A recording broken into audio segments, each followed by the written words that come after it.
Hello प्यारे बच्चों। तो क्या हाल चाल है आप लोगों के? बहुत बढ़िया। ऐसी मैं आशा करता हूँ कि आप सभी के सभी एकदम मस्त होंगे, मज़े में होंगे और बढ़िया से अपनी पढ़ाई कर रहे होंगे। तो चलो, और हम जो हमारा एक प्यारा सा सब्जेक्ट जिसका नाम है रासायनिक विज्ञान, और उसका एक बहुत ही खूबसूरत चैप्टर जिसका नाम है हमारे पास रासायनिक बंधन, कि हमारे पास जो रासायनिक बंध बनते हैं वो कैसे बनते हैं, कैसे कैसे होते हैं, क्या क्या उनकी प्रॉपर्टीज होती हैं, ये सारी चीज़ें हम यहाँ पर डिस्कस करने वाले हैं। तो होता क्या है रासायनिक बंध, इसके बारे में हमने इंट्रोडक्टरी जो पार्ट था वो ऑलरेडी कंप्लीट कर लिया है। उस इंट्रोडक्टरी पार्ट के बाद हमने उसमें एक जो लुईस ऑक्टेट थ्योरी थी, लुईस का ऑक्टेट जो नियम था हम वो कंप्लीट कर चुके। अष्टक नियम जो था हमारे पास, उसके बाद हम आए थे किस पर? वैलेंस थ्योरी, वीबीटी, या अगर मैं हिंदी में आपको इसको बताऊं तो इसको हमने बोला था संयोजकता बंध सिद्धांत। इस संयोजकता बंध सिद्धांत में हमने कुछ चीजें अभी तक पढ़ ली हैं कि कैसे कैसे हमारे पास कोई भी रासायनिक बंध बनता है, उसमें क्या आपका अति व्यापन होकर बनता है, सिग्मा बंध बनता है, पाई बंध बनता है। आज हम इसको आगे बढ़ाएंगे और एक टॉपिक है, बड़ा ही खूबसूरत टॉपिक है, जिसका हम इंट्रोडक्शन लेंगे इसी संयोजकता बंध सिद्धांत में। एक्चुअल में दिक्कत क्या थी, जो संयोजकता बंध सिद्धांत है ये दिया था हिटलर और लंदन ने, दो साइंटिस्ट थे हिटलर और लंदन, उन्होंने इस वाले जो सिद्धांत संयोजकता बंध सिद्धांत उसको दिया था। बट इस संयोजकता बंध सिद्धांत में ना कुछ प्रॉब्लम्स आई। वो प्रॉब्लम्स को सही करने के लिए जो हमारे पास टॉपिक था वो टॉपिक आपका निकल कर आता है संकरण। ठीक है, तो आज की जो हमारी पूरी क्लास है वो बेसिकली इसी पर डिपेंड रहेगी कि संकरण क्या होता है, संकरण कैसे होता है, और क्या कितने टाइप का हमारे पास संकरण एग्जिस्ट करता है रासायनिक विज्ञान में। तो हमारा टॉपिक मेन क्या रहने वाला है बेटा? संकरण। ठीक है, तो संकरण पे मैं मेन संकरण जो टॉपिक है उस पे जाऊं उससे पहले, जो कि मेरा हर एक टॉपिक में सबसे बड़ा क्वेश्चन रहता है, सबसे पहला जो क्वेश्चन निकल कर आता है वो अगेन वही नीड फॉर हाइब्रिडाइजेशन, कि हमें संकरण की जरूरत क्या पड़ी। जब हम वीबीटी पढ़ रहे थे तो हमारा काम वीबीटी से ही क्यों हो गया, हमें संकरण की रिक्वायरमेंट कहाँ पड़ती है, उस टॉपिक को एक्सप्लेन करने के लिए चलो एक एग्जांपल लेते हैं हम। मॉलिक्यूल होता है हमारे पास CH4, आप सभी भली बात इसके बारे में जानते होंगे। CH4 जिसको हम बोलते हैं मीथेन। ठीक है, बात आती है इस मीथेन मॉलिक्यूल की, आप संरचना को एक्सप्लेन कीजिए, उसको हमें समझाइए कि ये मीथेन मॉलिक्यूल कैसे बना होगा, कितने कितने इसमें बॉन्ड होंगे, क्या क्या उनकी बॉन्ड स्ट्रेंथ होगी। ये एक्सप्लेनेशन मांगी गई किससे? वीबीटी से। ठीक है, तो वीबीटी आया और इसको समझाने की कोशिश करने लगा। वीबीटी मतलब संयोजकता बंध सिद्धांत, वीबीटी का मतलब आपका क्या होता है? संयोजकता बंध सिद्धांत। तो वीबीटी ने कहा देखो यहाँ पर जो सेंट्रल एटम है वो कौन है? कार्बन। तो जरा कार्बन का जो इलेक्ट्रॉनिक विन्यास होता है वो लिखकर बताओ, जिसको हम बोलते हैं outermost cell electronic configuration, या संयोजकता जो आपका इलेक्ट्रॉनिक विन्यास होता है वो। अगर मैं लिखूं तो कार्बन का होता है सर 2s2 और 2p2। इसका मतलब ये होगा कि इसके s में 2 है और p में 2 है। अगर इसको ऑर्बिटल डायग्राम में आप बनाना चाहो तो कुछ इस प्रकार आपके ऑर्बिटल डायग्राम बना सकते हो। एक तो आपका हो जाएगा s और 3 आपके हो जाएंगे p। ओके जी, ये हमने बना दिया। 3 अपने पास क्या हो गए इसके? p। इनमें आप सेपरेशन लगा दो, ये हो गया आपका 2s और ये हो गया आपका 2p। अब आपने इलेक्ट्रॉन को फिल कर दिया, 2 इलेक्ट्रॉन यहाँ पर हैं और 1 इलेक्ट्रॉन यहाँ, 1 इलेक्ट्रॉन यहाँ। अब ध्यान से देखो, अकॉर्डिंग टू वीबीटी, वीबीटी के अनुसार अगर आप देखते हैं तो संयोजकता बंध सिद्धांत हमें बताता है कि किसी भी एटम के अंदर, किसी भी एटम के पास उनके ऑर्बिटल्स में जितने अनपेयर्ड इलेक्ट्रॉन होते हैं, जिनको हम बोलते हैं अयुग्मित इलेक्ट्रॉन होते हैं, वो उतने ही बंध बनाते हैं। बताओ जरा, कार्बन के पास कितने अयुग्मित बंध हैं? सर कार्बन के बाद अयुग्मित बंध हैं 2, मतलब कार्बन कितना बॉन्ड बनाना चाहिए? सर 2, बट एक्चुअल में कितने बनाए हुए? 4। वीबीटी से क्वेश्चन पूछा गया क्यों? तो वीबीटी ने इसका एक्सप्लेनेशन क्या दिया कि भाई जो ये आप बात कर रहे हो ना, ये है इसकी आध अवस्था। कौन सी अवस्था है इसकी? आध अवस्था। आप इस आध अवस्था से एक स्टेप आगे जाओ और इसकी बनाओ एक उत्तेजित अवस्था। कौन सी उत्तेजित अवस्था बनानी है? उत्तेजित, उत्तेजित अवस्था। ये उत्तेजित अवस्था क्या चीज है? उत्तेजित अवस्था में आप जो एक इलेक्ट्रॉन होता है आपका, उसको उत्तेजित कर देते हो किसमें? नेक्स्ट आपका जो ऑर्बिटल वैकेंट रखा हुआ है उसमें। ये आपका 2s हो गया, ये आपके 2p हो गए। ठीक है, अब इसमें आपने क्या किया कि जो एक इलेक्ट्रॉन s का था उसको आपने उत्तेजित करके किसमें पहुंचा दिया, 2p में। तो ये हो गया आपका 2s और ये हो गया आपका 2p। अब ध्यान से देखो, जो हमारी प्रॉब्लम आ रही थी कि सर कार्बन तो 2 ही बंध बना सकता है, अब आप देख पा रहे होगे कि हमने जब उत्तेजित अवस्था की बात करी तो इसके पास 4 अयुग्मित इलेक्ट्रॉन हो गए। और अगर 4 अयुग्मित इलेक्ट्रॉन हो गए तो कार्बन इस टाइम हमारा कितना बंध बना सकता है, टोटल 4 बंध बना सकता है। बहुत अच्छी बात है, वीबीटी ने बड़ी आसानी से ये चीज को एक्सप्लेन कर दिया कि कार्बन 4 बॉन्ड बना रहा है। नेक्स्ट क्वेश्चन आता है कि अच्छी बात है, अब ये बताओ कि ये 4 बंध बन कौन कौन से रहे हैं। इन चारों बंध की जो बॉन्ड स्ट्रेंथ है, उनकी जो बंध सामर्थ्यता है वो क्या क्या होगी, अगर उसको मैं एक्सप्लेन करूं तो देखो भाई, कार्बन ने किसके साथ बंध बनाया है, हाइड्रोजन। हाइड्रोजन का तो आपको पता है सर, हाइड्रोजन का इलेक्ट्रॉनिक विन्यास होता है 1s1। तो ये तो जब भी बंध बनाएगा तो किससे बनाएगा, 1s से बनाएगा। तो ठीक है जी, यहाँ पर आपका हाइड्रोजन का 1s, यहाँ पर 1s, यहाँ पर 1s और यहाँ पर 1s, और ये चारों जो आपके 1s होते हैं ये ओवरलैपिंग करते हैं, ये 2s के साथ, ये 2p के साथ, ये भी 2p के साथ और ये भी 2p के साथ। अगर आप ध्यान से देखो तो यहाँ पर आपको देखने को मिलेगा सर, यहाँ पर 2 तरीके का अतिव्यापन हो रहा है, ओवरलैपिंग हो रही है। एक ओवरलैपिंग हो रही है 2s और 1s की, और 3 ओवरलैपिंग हो रही है 2p और 1s की। अगर ओवरलैपिंग डिफरेंट है, अतिव्यापन डिफरेंट है, भिन्न है, तो भाई साहब इनकी जो बंध सामर्थ्यता है वो भी तो भिन्न होगी। मतलब अपने पास जो एक बंध बन रहा है, एक बंध जो हमारे पास बन रहा है, वो बंध हमारे पास बन रहा है किस किस के बीच में, वो बन रहा है 2s और 1s के बीच में। और 3 जो बंध हमारे पास बन रहे हैं, 3 बंध हमारे पास जो बन रहे हैं वो बन रहे हैं किसके बीच में, 2p एंड 1s के बीच में।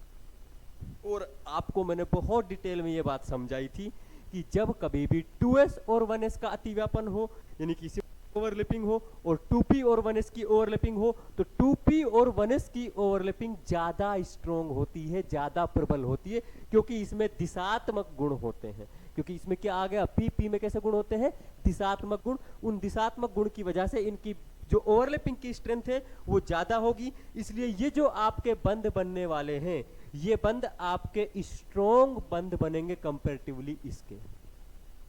मतलब ये हुआ कि जो CH4 मॉलिक्यूल है, CH4 मॉलिक्यूल के चारों बंध कैसे होने चाहिए, भिन्न भिन्न होने चाहिए सर, अलग अलग होने चाहिए। इसके चारों बंध कैसे होने चाहिए, अलग अलग, मतलब 3 एक जैसे, और मतलब चारों सेम नहीं होंगे। कहने का मतलब ये है कि ये एक बंध तो अलग हो गया और ये वाले 3 बंध एक जैसे, ये बात आई। लेकिन रियलिटी को तो कुछ और ही मंजूर था। इन रियलिटी वास्तविकता में क्या होता है, जो CH4 मॉलिक्यूल है इसके चारों बंध जो होते हैं वो एग्जैक्टली समान होते हैं। वास्तविकता में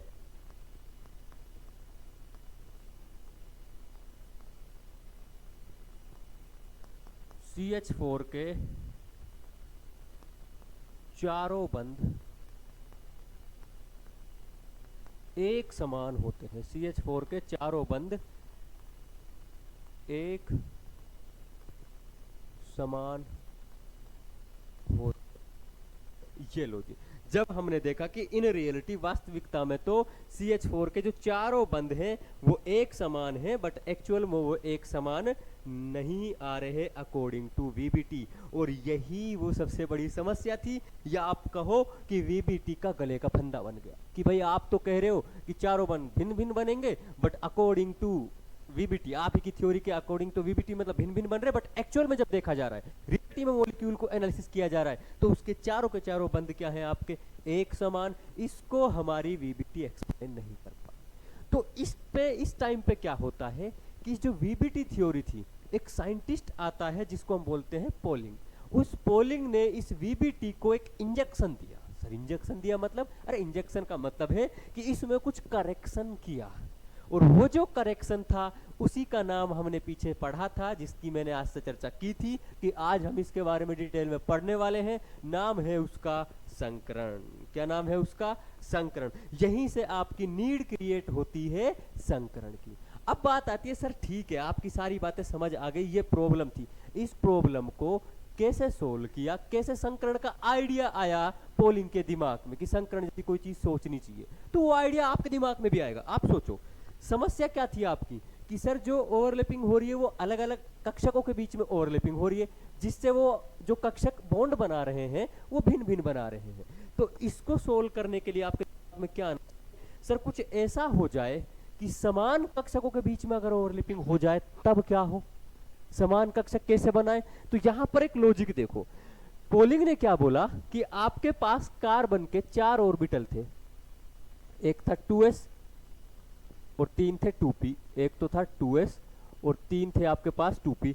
इन्होंने कहा कि पहले ये ऑर्बिटल ओवरलैपिंग नहीं करते। अच्छा जी, ओवरलैपिंग से पहले ये एक दूसरे में संयोजित हो जाते हैं या कहो मिश्रित हो जाते हैं। क्या करते हैं ये, ओवरलैपिंग से पहले ये चारों के चारों जो ऑर्बिटल हैं ये एक दूसरे में मिश्रित हो जाते हैं। क्या हो जाते हैं, मिश्रित। और मिश्रित होने के बाद जो मिश्रित हो गए, जैसे 4 ऑर्बिटल मिश्रित हुए हैं तो 4 ही नए ऑर्बिटल बनते हैं, और जो नए 4 ऑर्बिटल बनेंगे भाई साहब ये चारों के चारों ऑर्बिटल एक जैसे दिखेंगे। सर ये कैसा कॉन्सेप्ट हुआ, 4 ऑर्बिटल मिक्स किए चारों एक जैसे। इसको एक लॉजिक से समझते हैं, एक एग्जांपल से समझते हैं। सपोज आप गए, आपने देखा कि एक जूस की दुकान पर 4 ग्लास में डिफरेंट डिफरेंट वेराइटी के जूस रखे हुए हैं। आगे बात समझ में। सपोज यहाँ पर आपने बोला इसमें सर बनाना शेक है, इसमें आपका एप्पल शेक हो गया, इसमें आपका मैंगो शेक हो गया, और इसमें आपका अनार का कोई भी आपने जूस ले लिया। ठीक है, ये आपके पास 4 डिफरेंट डिफरेंट जूस थे। आपने क्या किया, इन चारों को उठाकर किसी एक बर्तन में मिक्स कर दिया, एक बड़े बर्तन में चारों को मिक्स कर दिया। बोलो भाई, तो अब मुझे एक बात बताना जरा, जब ये चारों अलग अलग थे तो इसका अलग टेस्ट था, इसका अलग टेस्ट था, इसका अलग था, लेकिन जब चारों को आपने एक जगह मिक्स कर दिया तो क्या अब किसी भी इंडिविजुअल का टेस्ट बचेगा इसमें? नहीं। इस मिक्सचर में क्या हो जाएगा, चारों का मिक्स टेस्ट आएगा। मतलब ये चारों के चारों मिक्स हो गए, और चारों को अब आपने वापस से ये जो आपने मिक्सचर किया था इस बड़े कंटेनर में, इसको वापस से डिस्ट्रीब्यूट कर दिया।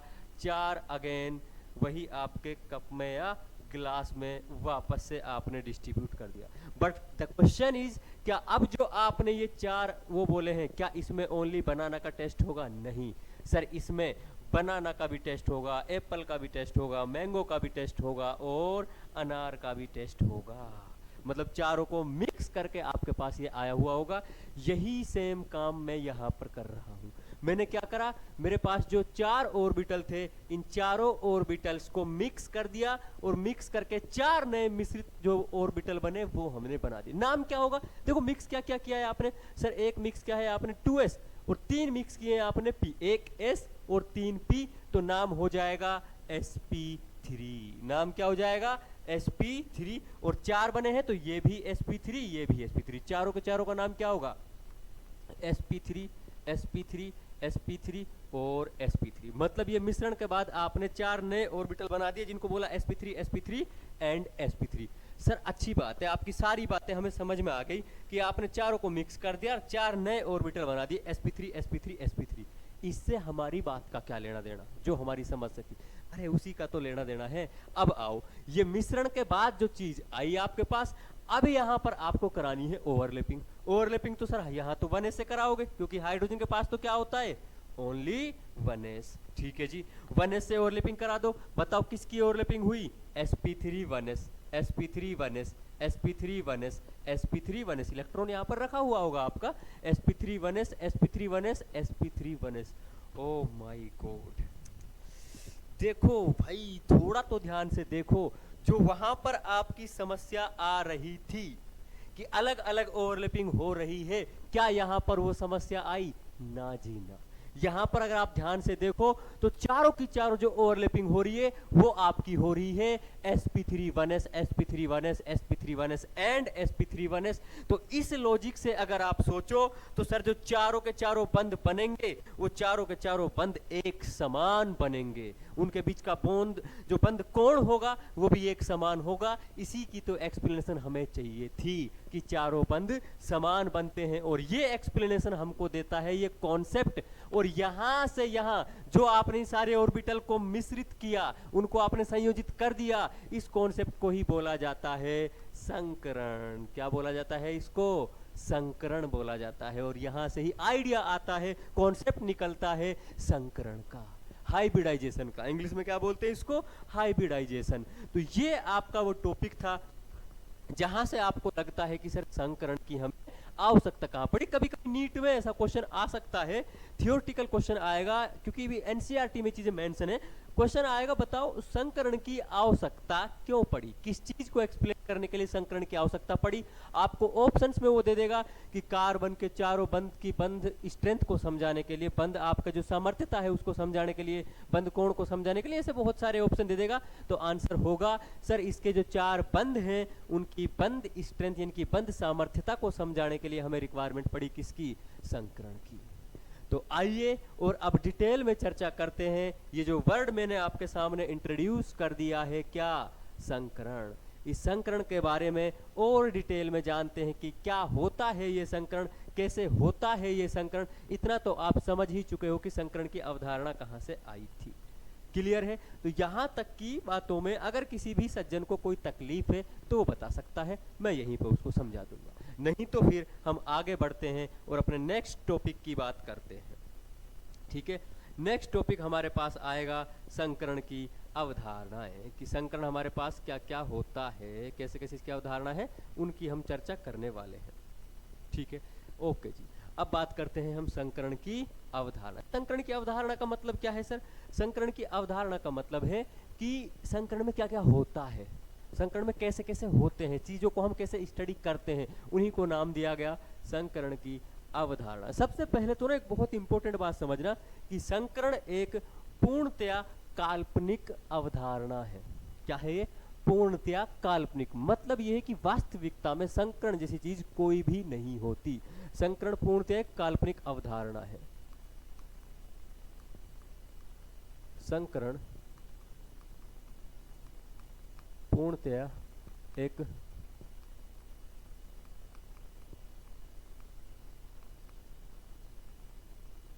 काल्पनिक अवधारणा है।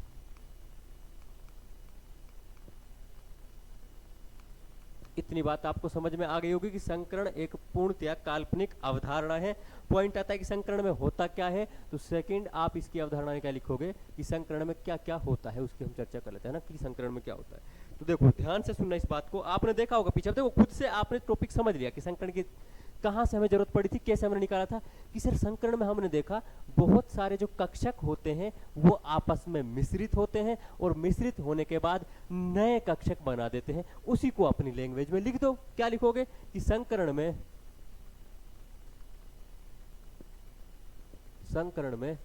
भिन्न भिन्न संकरण में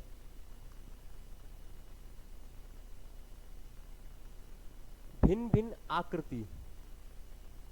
भाई एक बात बताओ, जब पीछे आपने संकरण में देखा तो क्या जो आपने एस को मिक्स किया पी के साथ, क्या दोनों की आकृति समान थी? क्या नहीं थी ना। तो क्या लिख सकते हैं हम संकरण में भिन्न भिन्न आकृति के जो कक्षक होते हैं के कक्षक, और एक इंपॉर्टेंट बात समझना, एवं समान या लगभग समान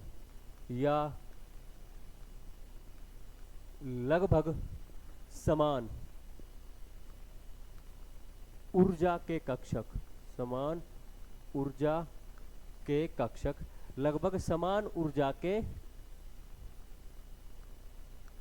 कक्षक आपस में मिश्रित होते हैं, आपस में मिश्रित होते हैं, मिश्रित होते हैं। एवं समान, इंपॉर्टेंट बात है, ध्यान देना इस पे, समान आपस में मिश्रित होते हैं एवं समान आकृति, देखो ध्यान से, समान आकृति एवं समान ऊर्जा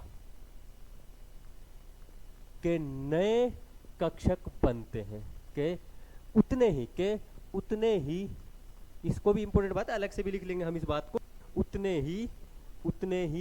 उतने ही नए कक्षक बनते हैं, नए कक्षक बनते हैं। देखो भाई इंपॉर्टेंट बात क्या है, हमने क्या कहा कि संकरण में भिन्न भिन्न आकृति, जैसे एस स्फेरिकल होता है, गोलाकार होता है, ऐसे पी आपका डंबल जैसा होता है, आकृति अलग अलग थी, मिश्रित हुए, लेकिन मिश्रित होने के बाद जो अपने पास बनते हैं कक्षक, नए कक्षक, इनको नाम दिया जाता है संकरित कक्षक। लिखवाऊंगा आगे मैं इस बात को भी। जो मिश्रित होने के बाद नए कक्षक बने, उन कक्षकों की शकल सूरत दिखने में एकदम सेम, आकृति भी सेम, एनर्जी भी सेम। वो जो संकरित कक्षक अपने पास नए बने वो होते हैं एकदम सेम। संकरण के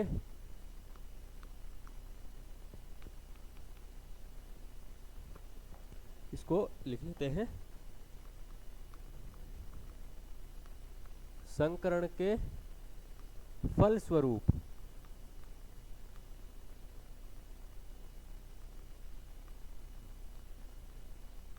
बने कक्षकों को संकरित कक्षक कहा जाता है। संकरित कक्षक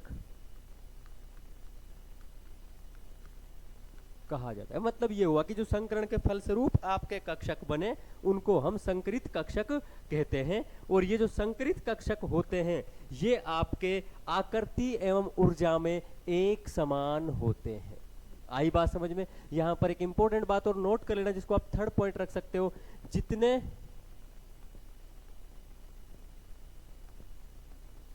कक्षक संकरण में भाग लेते हैं उतने ही नए संकरित कक्षक बनते हैं।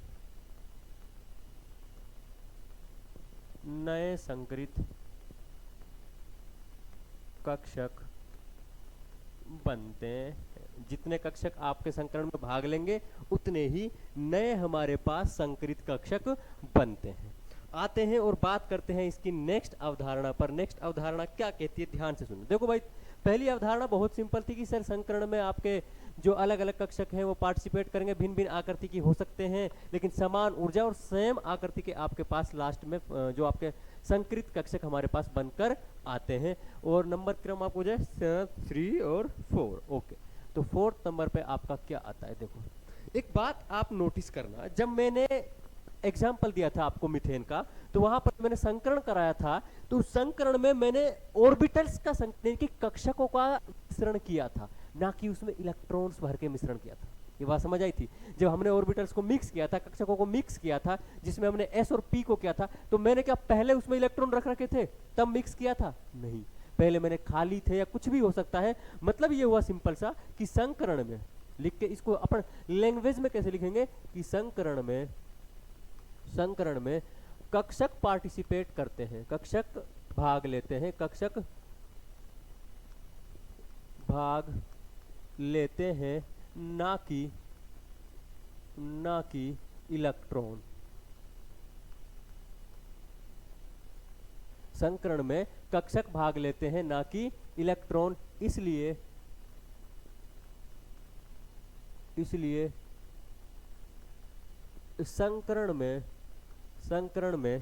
संकरण में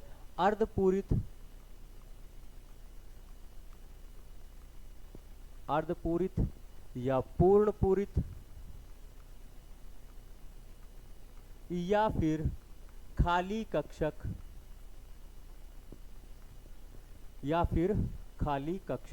एक सेकंड, खाली को थोड़ा ठीक से लिख देता हूं भाई, या फिर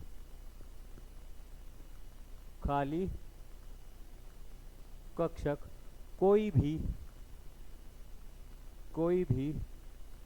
भाग ले सकता है। खाली कक्षक कोई भी भाग ले सकता है, ले सकते हो, कोई भी भाग ले सकता है। बहुत ही इंपॉर्टेंट बात है कि भाई संकरण में हमारे पास इलेक्ट्रॉन भाग नहीं लेते, कक्षक भाग लेते हैं। तो खाली, अर्धपूरित या पूर्ण पूरित कोई भी कक्षक हमारा यहाँ पर भाग ले सकता है संकरण में। जरूरी नहीं है कि हमेशा आपका जो युग्मित इलेक्ट्रॉन कंटेनिंग आपका कक्षक होता है वही आपका भाग ले, जरूरी नहीं है। कोई भी कक्षक होगा वो आपका संकरण में भाग ले सकता है। और एक बात मैंने आपको पीछे बताई थी कि जितने हमारे पास संकरित कक्षक संकरण में भाग लेते हैं उतने सॉरी जितने हमारे पास कक्षक संकरण में भाग लेते हैं उतने ही नए हमारे पास संकरित कक्षक बनते हैं। बहुत बढ़िया, आगे चलते हैं और इसकी एक और बेहतरीन बात करते हैं। संकृत जो कक्षक बना आपके पास, फिफ्थ संकृत कक्षक, संकृत कक्षकों की आकृति एक समान होती है, एक समान होती है, जिसमें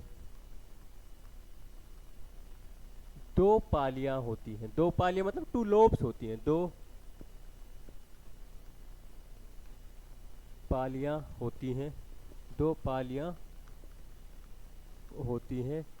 एक प्रमुख पाली होती है, मुख्य पाली होती है, एक मुख्य पाली होती है एवं एक गौण पाली होती है, मतलब एक छोटी सी पाली होती है जिसको हम लिख सकते हैं एवं एक गौण पाली होती है। तो दिखने में आपका जो ये संकरित कक्षक होता है कुछ कैसा दिखता है? देखो भाई, एक तो होगी इसमें मुख्य पाली, मतलब ये हो गई आपकी मुख्य पाली, और एक होगी इसमें गौण पाली जो कि हो गई छोटी पाली, है ना। इसको हम बोलते हैं मुख्य या प्रमुख पाली, मुख्य लिखते हैं मुख्य पाली, और ये आपकी हो गई गौण पाली। आई बात समझ में? तो संकरण के फलस्वरूप जो हमारे पास संकरित कक्षक बना उनकी आकृति सेम होती है, आकृति कुछ इस टाइप की होती है। एक आपके पास मुख्य पाली होती है, एक आपके पास गौण पाली होती है। अब मैं इनको आपको समराइज करा देता हूं कि हमने बेसिकली पढ़ा क्या क्या है अभी तक इनकी अवधारणा में। सबसे पहला, सर संकरण की अवधारणा पूरी तरह से काल्पनिक है। ओके। दूसरी अवधारणा, सर संकरण में हमारे पास जितने ऑर्बिटल्स या भिन्न भिन्न आकृति के जो कक्षक होते हैं और समान ऊर्जा के या लगभग समान, याद रखना, या तो सारे कक्षकों की ऊर्जा समान होगी या लगभग समान, कि मिश्रित होते हैं आपस में, और नए उतने ही संकरित कक्षक बनते हैं जो सकल सूरत में एक जैसे, मतलब आकृति, एनर्जी सब में क्या होते हैं? एक समान होते हैं, नए कक्षक बन जाते हैं। दूसरी बात कि सर संकरण में हमारे पास कक्षक भाग लेते हैं ना कि इलेक्ट्रॉन। तो संकरण में आपके पास पूर्ण पूरित, अर्धपूरित या खाली कक्षक भी भाग ले सकते हैं। तीसरी या चौथी बात अपने पास आई थी यहां पर कि संकरण में आपके पास जितने कक्षक, संकरण में हमारे पास जितने कक्षक भाग ले रहे हैं उतने ही नए संकरित कक्षक बनते हैं। और फिफ्थ अपने पास क्या था कि संकरित कक्षकों की जो आकृति है वो एक समान होती है, उसमें एक मेजर लोब होती है, एक माइनर लोब होती है, एक मुख्य पाली या एक गौण पाली होती है। इतनी बात हमने संकरण में कर ली। अब आते हैं बात एक और इंपॉर्टेंट टॉपिक, और टॉपिक है आपके पास संकरण के प्रकार। किस टॉपिक की अब हम बात करने वाले हैं? संकरण के प्रकार। ये भी बहुत ही इंपॉर्टेंट टॉपिक है, यहीं से आपका मेन जो टॉपिक है संकरण का वो निकल कर आता है। ठीक है, टॉपिक है हमारे पास संकरण के प्रकार। देखो भाई, संकरण कितने प्रकार का होता है, कैसे कैसे हम संकरण को पढ़ेंगे, एक एक करके पढ़ते हुए चलेंगे और आराम से ईमानदारी से आपको सारी चीजें क्लियर होती चली जाएंगी, इस बात की मेरी गारंटी है। ठीक है, सबसे पहला जो आपके पास आता है, यहां पर मैं लिख रहा हूं स्टेरिक नंबर, है ना। इसका स्टेरिक नंबर क्या चीज है आगे डिटेल में समझाऊंगा इस बात को। स्टेरिक नंबर होता है आपके पास 2। स्टेरिक नंबर 2 का मतलब क्या है? सर अगर एक s ऑर्बिटल ले लिया जाए कक्षक और एक p कक्षक ले लिया जाए, बताओ भाई कितने कक्षकों को आपने यहां पर मिश्रित किया है? सर 2 कक्षक मिश्रित किए। अगर 2 कक्षक को मिश्रित किया है तो नए कितने बनेंगे? 2 ही नए बनेंगे। संकरण, ठीक है, संकरण बताओ क्या हो जाएगा? एक s को मिक्स किया और एक p को मिक्स किया तो बन जाएगा sp, 2 को मिक्स किया तो 2 sp बन जाएंगे आपके पास। एक और इंपॉर्टेंट बात यहां पर जो हमारी रह गई थी उसको मैं आपको लिखवा देता हूं, नोट करवा देता हूं यहां पर। अभी मुझे याद आई वो चीज कि संकरण आपने करा दिया, संकरण के फलस्वरूप, हाँ 6 जो आपका पॉइंट है, संकरण के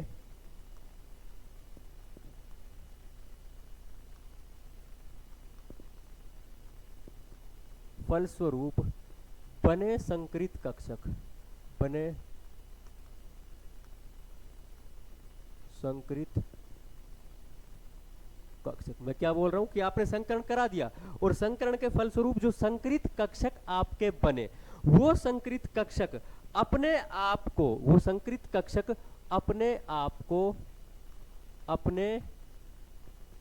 आप को इस दुनिया में या इस त्रिविम में, अपने आप को त्रिविम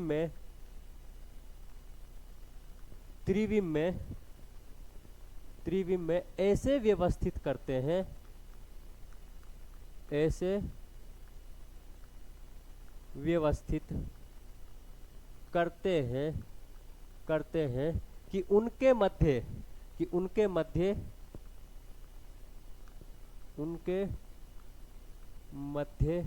लगने वाला प्रतिकर्षण बल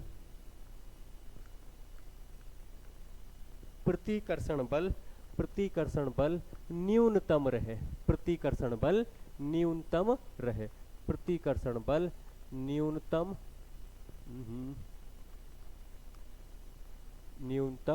रहे और उनके बीच में दूरी आपकी मैक्स टू मैक्स हो जाए। कि भाई संकरण के पश्चात जो आपके पास संकृत कक्षक बनते हैं, बहुत इंपॉर्टेंट पॉइंट है संकरण का, ऐसा मान के चलो काफी इंपॉर्टेंट पॉइंट है आपका जो 6th वाला पॉइंट है, कि संकरण के पश्चात जो हमारे पास संकृत कक्षक बनते हैं, वो संकृत कक्षक अपने आप को इस त्रिविम में ऐसे व्यवस्थित करते हैं कि उनके बीच में जो लगने वाला प्रतिकर्षण बल है वो मिनिमम रहे। जैसे कि हमारा यहाँ पर पॉइंट था कि सर जब आपने एक S को और एक P को मिक्स किया तो दो संकृत कक्षक बने, कौन से?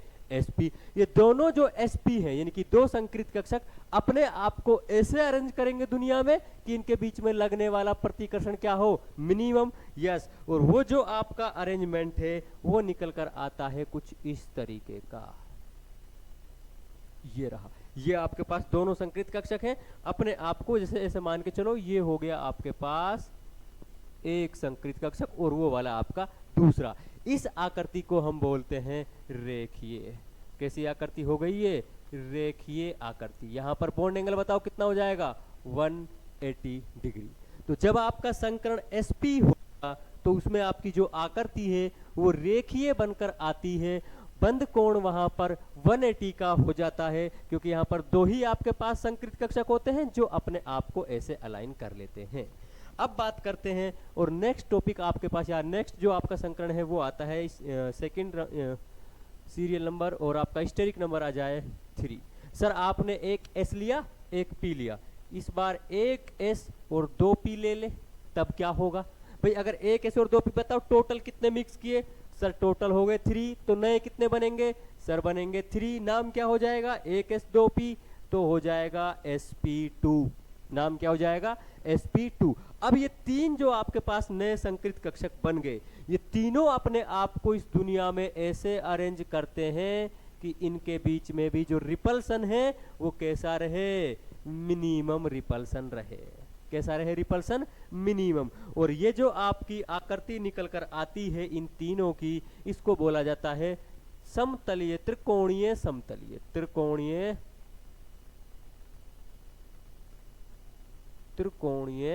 समतलीय। तो हमारी जो आकृति निकल कर आई, इस आकृति को हम बोलते हैं त्रिकोणीय समतलीय, और इनके बीच का जो बंद कोण होता है वो आपका होता है 120 डिग्री। ये कहानी थी हमारी कौन सी? स्टेरिक नंबर 3 की, जिसमें हमने एक S और 2 P को मिक्स करा दिया। आते हैं और नेक्स्ट पॉइंट पे, जब आपका स्टेरिक नंबर आ जाए कितना? 4, यानी कि सीरियल नंबर 3 और स्टेरिक नंबर आपका क्या आ जाए? 4। तो 4 स्टेरिक नंबर का मतलब क्या है? सर इसमें आप एक S ले लो और 3 P ले लो। क्या ले लिया इस बार आपने? एक S और 3 P। तो बताओ कितने ऑर्बिटल मिक्स किए? सर 4 किए, तो नए भी कितने बनेंगे? 4 बनेंगे। तो उन चारों का नाम क्या हो जाएगा? सर एक S 3 P तो हो जाएगा sp3।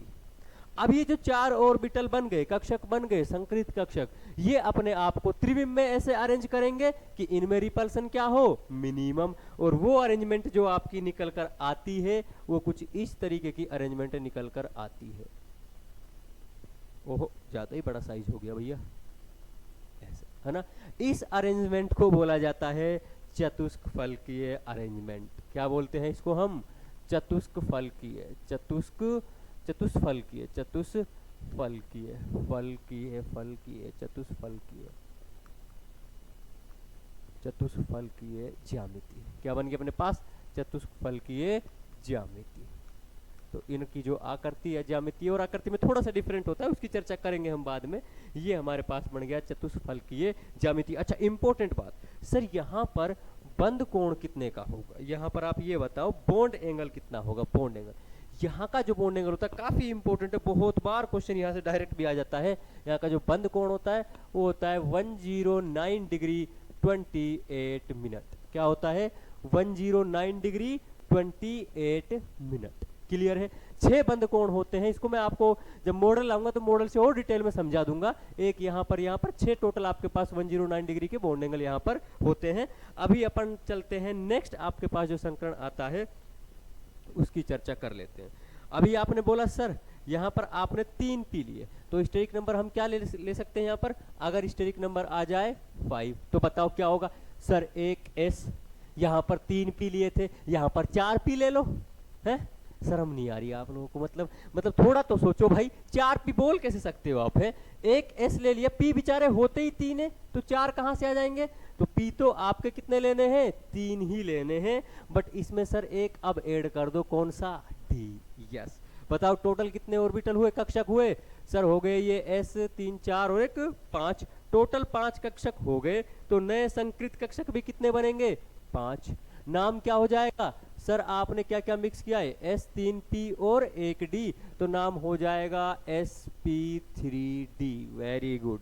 तो अपने पास 5 नए संकृत कक्षक बन गए और ये संकरण का नाम हो गया sp3d। अब इस sp3d में अगेन वही त्रिविम में अपने आप को कैसे व्यवस्थित करेंगे? इनकी जो व्यवस्था निकल कर आती है वो मैं कुछ बनाना चाह रहा हूं, देखना ध्यान से। ये व्यवस्था कुछ इस तरीके से निकल कर आती है। एक तो बनता है इनमें ऐसे ट्राइंगल। ये क्या बन गया बेटा? ट्राइंगल। एक तो बन गया ट्राइंगल जिसको बोलो त्रिकोणीय, ठीक है। उसके बाद एक ऑर्बिटल होता है ऊपर ऐसे, दूसरा ऑर्बिटल होता है, एक सेकेंड ज्यादा ही बड़ा बन गया, दूसरा ऑर्बिटल होता है ऐसे नीचे। मतलब ऐसे समझो कि एक बन गया ये ट्राइंगल है त्रिकोणीय, इसमें एक ऑर्बिटल ऊपर एक ऑर्बिटल नीचे, तो नाम क्या हो जाएगा? सर एक तो हमें दिख रहा है त्रिकोणीय, ये जो ऊपर वाला ऑर्बिटल है ये यहाँ पे बना रहा है पिरामिड। क्या बना रहा है यहाँ पर? ये पिरामिड, यानी कि पिरामिड बना रहा है। और नीचे वाला भी ऑर्बिटल क्या बनाएगा? पिरामिड। इसलिए इसका नाम हो जाता है त्रिकोणीय, त्रिकोणीय द्विपिरामिडीय, द्विपिरामिडीय, त्रिकोणीय द्विपिरामिडीय। इंपॉर्टेंट बात, बॉन्ड एंगल कितना होगा यहाँ पर? भाई बंद कोण क्या होगा? ये तो त्रिकोण बन रहा है, त्रिकोण का हमें पता है सर, बंद कोण हो जाएगा 120। और इस त्रिकोण के ऊपर एक ऑर्बिटल ऐसे, एक ऑर्बिटल नीचे ऐसे, तो ऊपर वाला जो ऑर्बिटल है वो कितना बंद कोण बना रहा है? इसे 90 डिग्री। तो यहाँ पर आपका 90 हो जाएगा। और एक जो ये वाले जो ऑर्बिटल है आपके ऊपर वाला एक नीचे वाला, इन दोनों में बन जाएगा आपका 180 डिग्री। तो अपने पास टोटल 3 बंद कोण होते हैं जो इस वाले संकरण sp3d में हमारे पास मिलते हैं। एक होता है 120, 90 एंड 180 डिग्री। क्लियर है इतनी बात? बताओ भाई, इस संकरण के बारे में तो बहुत चर्चा हमें आगे करनी है, डिटेल में जानेंगे क्या होता है, कैसे होता है, बहुत खूबसूरत तरीके से इसको जानेंगे। अभी अपन चलते हैं नेक्स्ट टाइप पे। आपका हिस्टेरिक नंबर हो जाएगा यहाँ पर क्या? 6। हिस्टेरिक नंबर क्या हो जाए? 6। अब इसमें क्या क्या लेना है हिस्टेरिक नंबर 6 में? नेक्स्ट पेज पे चल देते हैं। हिस्टेरिक नंबर आपका हो जाएगा 6, हिस्टेरिक नंबर 6, ठीक है भाई। एक आप S ले लो, ठीक है सर। 3 हमने P ले लिए, ठीक है सर। पिछली बार 1 D लिया था, इस बार 2 D ले लो। जैसे ही आप 2 D ले लोगे, बताओ संकरण का नाम क्या हो जाएगा? कितने मिक्स किए आपने? टोटल 6 मिक्स किए, तो नए भी कितने बनेंगे? 6। नाम क्या हो गया? sp3d2। क्या नाम हो गया? sp3d2। अब इस संकरण में अगर आप ध्यान से देखो तो अपने पास 6 संकृत कक्षक हैं। ये 6 के 6 संकृत कक्षक अपने आप को इस दुनिया में ऐसे व्यवस्थित करेंगे कि इनमें रिपल्सन क्या हो? मिनिमम। वो जो इनकी व्यवस्था निकल कर आती है उसे हम बोलते हैं क्या? एक तो बनता है आपके पास ऐसे ये वाला, ये बन गया। वहां पर हमने त्रिकोण बनाया था, यहाँ पर ऐसा बनता है ये 4 का, इसको आप स्क्वायर समझ सकते हो, एक स्क्वायर यानी कि वर्गाकार आपके 4 ऑर्बिटल हो गए एक प्लेन में, एक समतल में। और इस वर्ग के एक ऑर्बिटल आपका ऊपर होता है और एक ऑर्बिटल आपका नीचे होता है। और अल्टीमेटली जो आप इसको जब बॉन्ड्स की फॉर्म में बनाओगे तो इस प्रकार की कुछ इसकी आकृति बनती है, जिसको नाम दिया जाता है अष्टफलकीय। क्या नाम दिया जाता है इसको? अष्टफलकीय। ये एक तो हो गया आपके पास वर्ग, और ये वर्ग यहाँ पर आपका ऐसे जुड़ता है इनसे, इस आकृति को हम बोलते हैं अष्टफलकीय। ये हमारे पास बन गया अष्टफलकीय। इंपॉर्टेंट बात सर, यहाँ पर बंद कोण कितने का होगा? भाई सीधी सी बात है, अगर ये वर्ग बना रहे हैं तो बंद कोण कितना होगा? 90 डिग्री। इन दोनों के बीच में बंद कोण कितना होगा? 180 डिग्री। तो यहाँ पे हमारे पास दो ही बंद कोण पॉसिबल होते हैं, एक हो जाएगा 90 डिग्री, एक हो जाएगा 180 डिग्री। बहुत बढ़िया। एक बार मैं आपको समराइज करा देता हूं कि क्या क्या चीजें हैं जो मैंने आपको यहाँ पर बताई हैं। सबसे पहले हमने देखा कि सर संकरण में हमारे पास जो कक्षक पार्टिसिपेट करते हैं, अगर उसमें एक एस है एक पी है तो बन जाएगा एसपी। एसपी की हमारी जो ज्यामिति होती है रेखीय, बंद कोण होता है 180।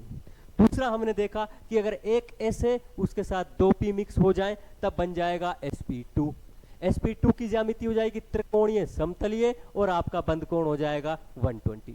तीसरा हमने देखा सर एक s के साथ अगर हम मिक्स कर लें 3p तो बन जाएगा sp3, और sp3 में आपके पास जो ज्यामिति होती है वो हो जाएगी चतुष्फलकीय और बंद कोण आपका हो जाएगा 109 डिग्री 28 मिनट। फिर हमने देखा सर एक s3p के साथ एक d मिक्स कर दिया जाए तो बन जाएगा sp3d, और sp3d की आपकी ज्यामिति क्या निकल कर आती है?